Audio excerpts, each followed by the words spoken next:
A very good morning, students. Myself Rizwan. Today I am going to take social science for the class 6. The topic is introduction to history. What is the meaning of history? So before that, we know that we have to know what is the meaning of history. History is nothing but a systematic representation of a past events, like whatever the events which has happened in the previous days, those are called as an history. So what is the meaning, exact meaning of a history? We can tell that like it is an introduction of the failure of can you see here? It tells about the failure and the success of a person.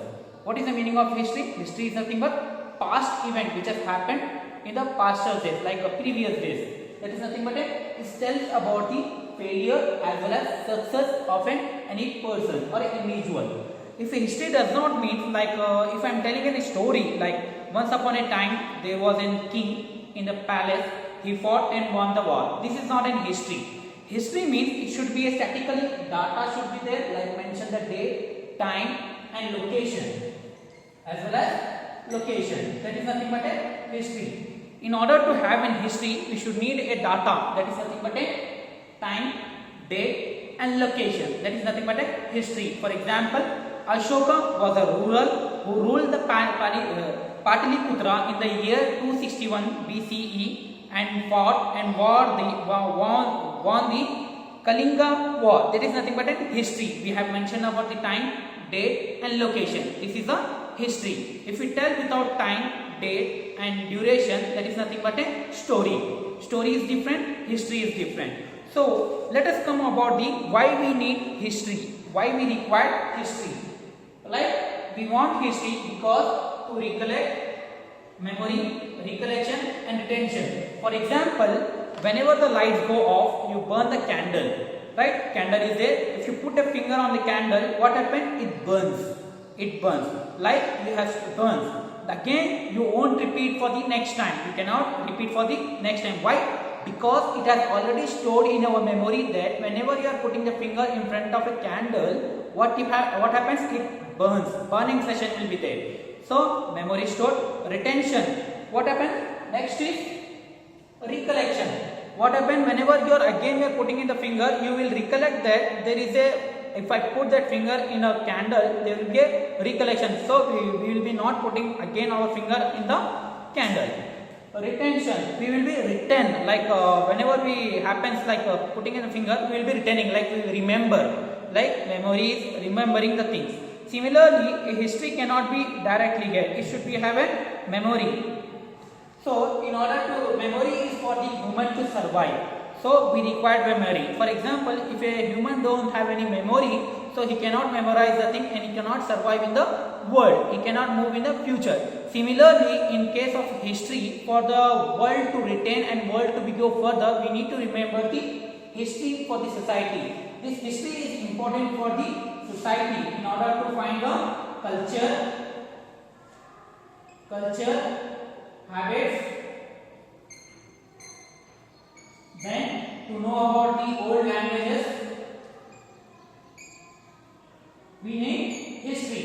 Without history, we cannot move forward. Like there are many religions, like we need to know about the religious history. So we need to know about the date, time and who was the king. This thing if we know that individually, then it is nothing but an history. So let us now see that history records for the different wrong decision. From the history, what are the useful of reading this history? For example, many people who were in the olden days, they used to make a decision, they were joyful, like sorrow, like everything will be there, no? So in order to get that feedback from the ancestors, what our ancestors did, what are the record of difficulties, wrong decision, joyful, sorrowful. That's nothing but a history. We can get an experience from our ancestors. What is the meaning of ancestors? Like our old people who were there in the 2000, like for example, 1917, 1960, those people were there, no? They have a lot of experience in running of this life. If I get that same experience of those people, that is nothing but a history. The experience which are given from the ancestors are nothing but an history. And also, history is very useful for the culture and inheritance. Culture and inheritance. What is about the culture? The principal values and energy guidance for the ancestors. The values, adventure, patriotism, sacrifice will inspire the next generations. So what is the useful of history? the freedom fighter where they fought for the development, like freedom of our country. We can remember those persons and we can get inspired from those persons, right? We can get the valuable experience for those sacrifices from the old person, and we can be get useful for the next future generation. Moreover, introducing our culture, heritage, history across the feeling of pride and honor of our nation and world at a large. Our India is very good for the culture and all activities. So if you remember those all the activities and religious and cultural activities, it will feel like a pride of our country itself. We will be feeling for our pride of our own country. Now, if we come across history, Herodotus, he was a Greek person. He came from the Greece. He was the father of a history. He explains about he was the first person to show the world that how to construct the immensely valuable of the history. He was the first person who showed the value of history. Value of history. He showed the value of the history for the Indians, like a father. He is called as a father of the history. Now, source can be the guide. The one who constructs the history is an historian. What is the meaning of historian? The one who constructs the history is called as historians. And the useful historians evidence like authentic, it should be an authentic. If you want to tell something like about the history, it should be very, very authentic. What is the meaning of authentic? It should be genuine. It should not like a fairy tales. What our grandfather will be used to tell them, like a fairy tales. That is, no evidence will be there for the stories and all. If there is evidence, time, location, with whom it was fought, that is nothing but an history. There cannot be history without any source. Now, in order to have a history, we need some kind of source. If you want to have a history, we should know the source.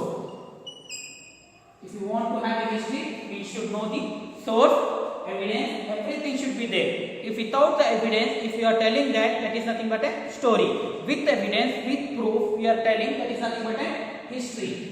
So, there are two types of sources, like we have first.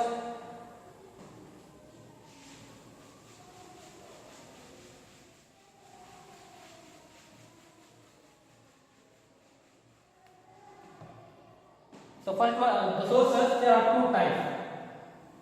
Sources are of two types. First one is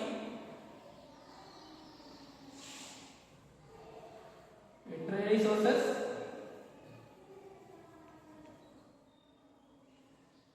And second one is archaeological sources.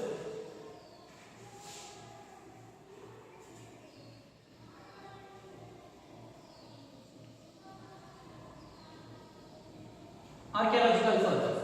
In the literary sources, what happens? There are two types. Like written sources, it will be a written form. Like books will be there. It will be form of written sources, and it will be form of oral sources. Literary sources are of two types. One is written sources, another one is oral. Written, it is nothing but in the form of books. We are getting the written thing in the form of books. The things will be in the form of written in the form of books. It will be in the form of books. What about the oral? It will be like a story, only story. If you think about the archaeological sources, it will be like, for example, if you see the monuments, first you can see it as a monuments.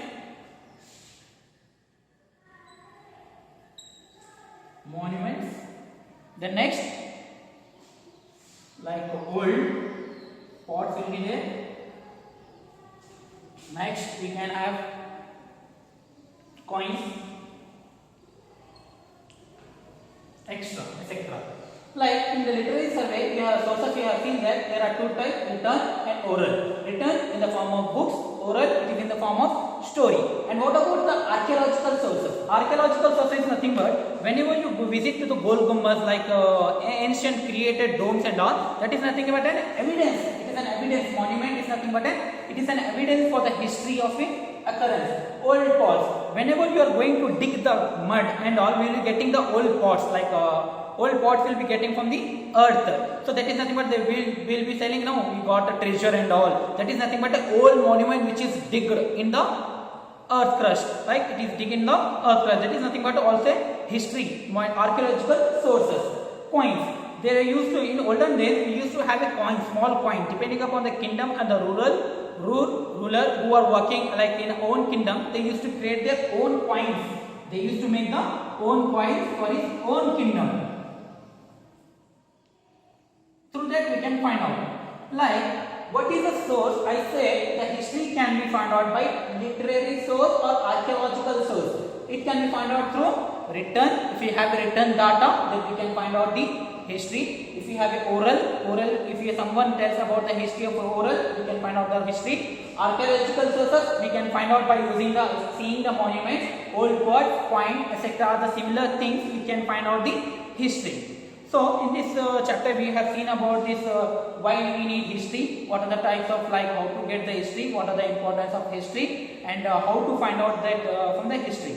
So today's class will be end up here. So we will have tomorrow, right? Thank you.